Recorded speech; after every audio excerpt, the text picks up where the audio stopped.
السلام علیکم دوستو، میں ہوں آپ کا ہوسٹ محمد رامیش اور آپ دیکھ رہے ہیں ہمارا یوٹیوب چینل۔ جو دوست میرے چینل پر نئے ہیں ان سے گزارش ہے کہ ہمارے چینل کو سبسکرائب کریں، ویڈیو اچھی لگے تو لائک کریں۔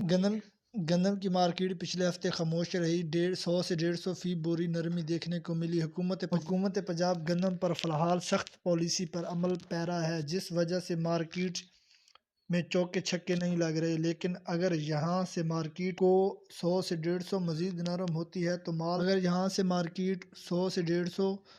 نرم ہوتی ہے تو مال پکڑنے چاہیے۔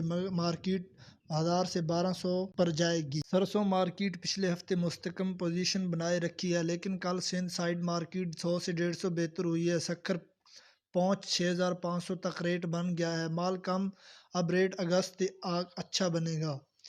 کپاس بھٹی سندھ پنجاب ملا جلا رجحان رہا ہے۔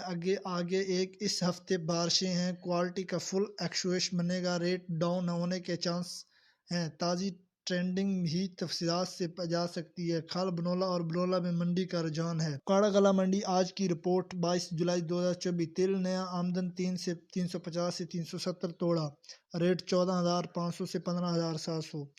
جوار آمدن 80 سے 90 توڑا، تقریباً ریٹ 4500 سے 5000۔ باجرہ آمد 50 سے 60 توڑا، تقریباً ریٹ 3100 سے 3300۔ مٹر آمدن 30 سے 40 توڑا، ریٹ تقریباً 2200 سے 4500۔ سرسوں آمدن 300 سے 320 توڑا، تقریباً ریٹ 6350 سے 6600۔ سرسوں ہائی اولا 6000 سے 6300۔ سرسوں پیلا رنگ 6500 سے 6600۔ مکئی آمدن 21000 سے 22000 بوری، ریٹ 1950 سے 2310۔ سورج مکھی آمدن 100 سے 130 توڑا، ریٹ تقریباً 4500 سے 6500۔ گندم آمدن 1000 سے 1100 توڑا، ریٹ تقریباً 2700 سے 2900 روپے۔ گندم، کپاس، سرسوں اور مزید فصلوں کے ریٹ حاصل کرنے کے لیے ہمارے چینل کو سبسکرائب کریں، ویڈیو اچھی لگے تو لائک کریں۔ Thanks for watching this video. اللہ حافظ۔